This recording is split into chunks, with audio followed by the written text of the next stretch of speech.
Bonjour à tous, je suis Lauriane, bientôt 40 ans, et je suis majoritairement d'origine chinoise, à 75% exactement. Les chiffres, j'aime ça, et 75%, pourquoi ? Parce que parmi mes 4 grands-parents, j'ai une seule grand-mère qui est créole de La Réunion. Ce détail a son importance, mes origines, parce qu'elles dicteront beaucoup de mon enfance. Cette histoire, c'est mon histoire, et si j'ai envie de vous la raconter aujourd'hui, c'est parce que j'ai envie de m'adresser à la petite Lauriane et de mettre en lumière des moments qui ont pu être lourds dans son enfance. Je choisis de naître un lundi matin de novembre 1984. Ma famille est en joie, ma famille est impatiente, ma famille attend un petit garçon.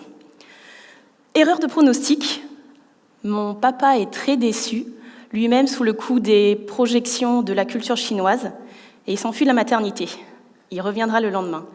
Papa, je te comprends. À ce moment-là, en Chine, la politique de l'enfant unique bat son plein et les petits garçons sont beaucoup mis à l'honneur.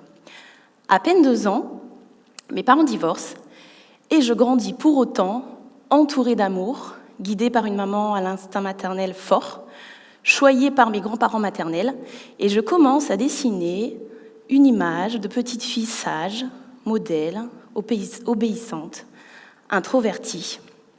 Je vous raconte ça, mais de mon enfance, j'en ai très peu de souvenirs. Pourquoi ? Je ne sais pas. Un thérapeute me dira un jour que ça doit bien être un mécanisme de protection que je me suis développé. Et vous, ici, est-ce que vous avez des souvenirs de votre enfance ? Est-ce qu'ils sont précis ? Est-ce qu'ils viennent de vous ou de ce qu'on vous a raconté ou des photos comme moi ?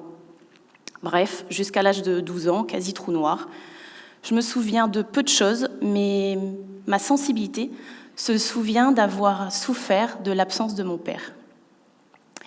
Mes souvenirs commencent à réapparaître à partir du collège, mais pas que des meilleurs. Je me sens isolée, je me sens différente, je me sens à l'écart.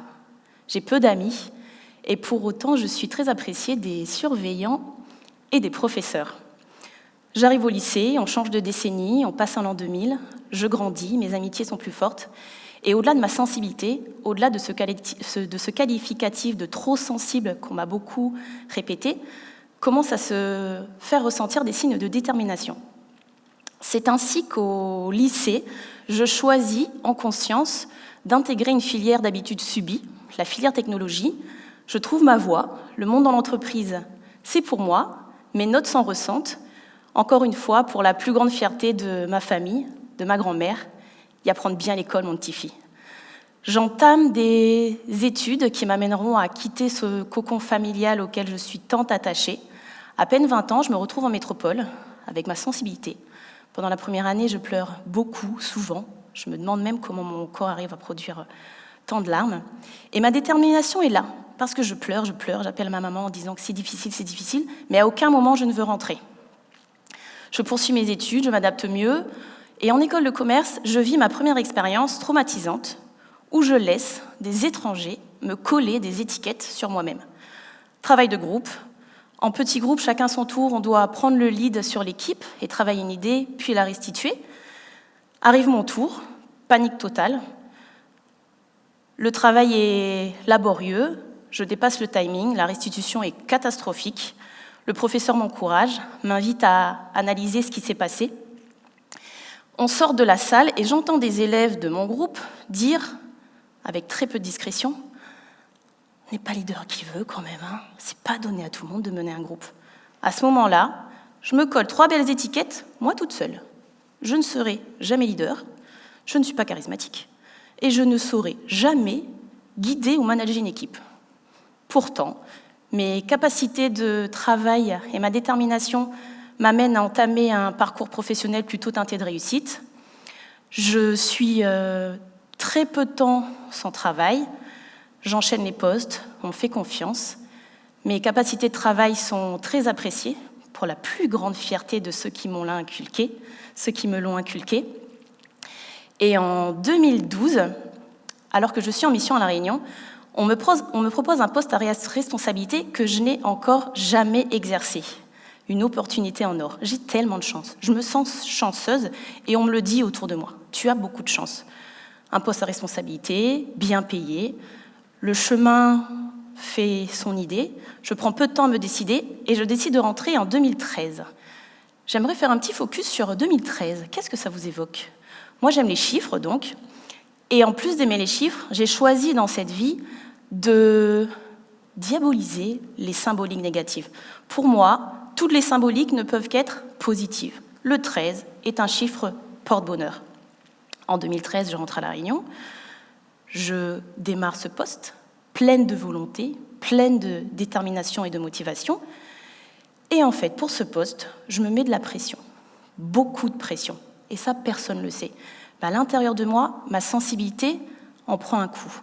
Je décide de me mettre un masque, je décide d'endosser un rôle, je décide de prendre de la distance avec qui je suis au fond de moi-même. Et pourquoi est-ce que je mets ce masque ?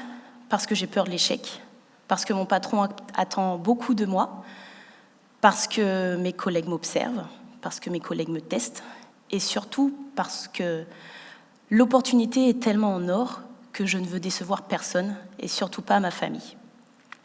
Les mois passent, je suis investie, mon patron est plutôt content, les missions qui me sont confiées sont menées à bien, et ma peau essaye de me délivrer un message. Mes mains commencent à se transformer, mes bras aussi, et moi qui n'ai pas l'habitude de me mettre au centre de mes préoccupations et de me rendre visible, et ni de me rendre visite d'ailleurs, on est à un rendez-vous à la banque avec mon patron, on attend notre conseiller, et là, il voit mes bras. Ah, mais qu'est-ce que c'est que ça ? J'en passais du temps au bureau pourtant, et il n'avait pas vu ce que moi aussi d'ailleurs n'avais pas envie de voir à ce moment-là. J'ai été gênée pendant tout le rendez-vous. J'avais l'impression que le banquier, mon patron et moi d'ailleurs ne voyaient que mes bras. Horrible. La médecine conventionnelle me soigne et fait taire ce que je ne veux ni voir ni entendre à ce moment-là. Les mois passent, je passe le cap des 30 ans, la vie est belle, je suis très amoureuse, j'ai rencontré l'homme de ma vie, et mes jambes viennent à leur tour me parler. Plus vite, plus fort, plus visible. Impossible de les cacher. Au détour d'un rendez-vous chez le dermatologue, où je pensais qu'il allait me prescrire 2-3 crèmes parce que le premier traitement n'avait pas passé et que j'allais ressortir indemne, il me prescrit un arrêt maladie. Pourquoi ? Pour suivre un traitement à base de 3 bains par jour, matin, midi et soir. Imaginez ma gêne, moi qui suis plutôt travailleuse. Quand il faut sortir à 17h, moi je suis toujours sortie à 18h, parce qu'il y a toujours à faire. Aller expliquer à mon patron que je vais devoir être absent pendant 15 jours pour prendre des bains. Mon monde s'écroule. Pourtant, il le comprend. J'ai du mal à me défaire de ce rôle dans lequel je m'y suis mise toute seule. Et pendant ces 15 jours, je choisis de me concentrer sur moi. C'était un fait, il fallait que je le fasse. Ça passe, encore une fois. Et ça passe aussi parce que j'ai décidé à ce moment-là de me lancer dans les thérapies alternatives. Parce que j'ai découvert un livre, un dictionnaire des malaises et maladies, qui à la lecture m'a fait tilt. Les maladies sont là pour nous délivrer un message. J'avais choisi, de ne pas le voir jusqu'à présent. Mais maintenant, hors de question de passer à côté de qui j'étais vraiment. Les années passent, je poursuis des belles réalisations, des belles étapes qui accomplissent la femme qui est en moi.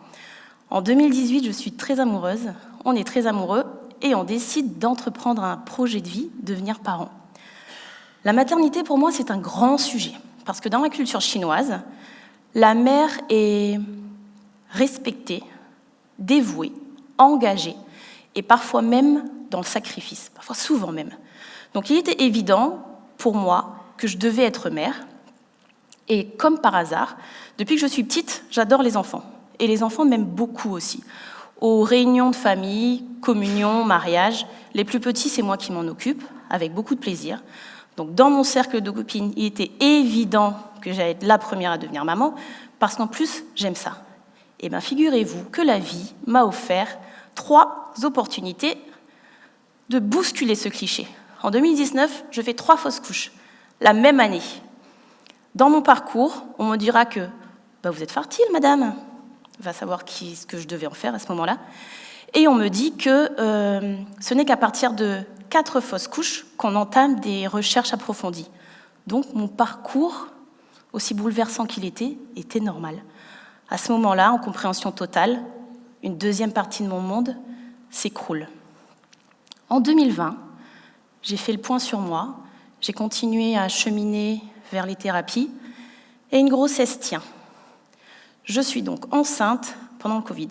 Ce n'est pas un bébé Covid, mais j'occupe à ce moment-là un poste clé dans la gestion d'entreprise, et notamment les chômages partiels, et est-ce que l'entreprise va réussir à survivre malgré le contexte. Donc, hors de question de m'arrêter.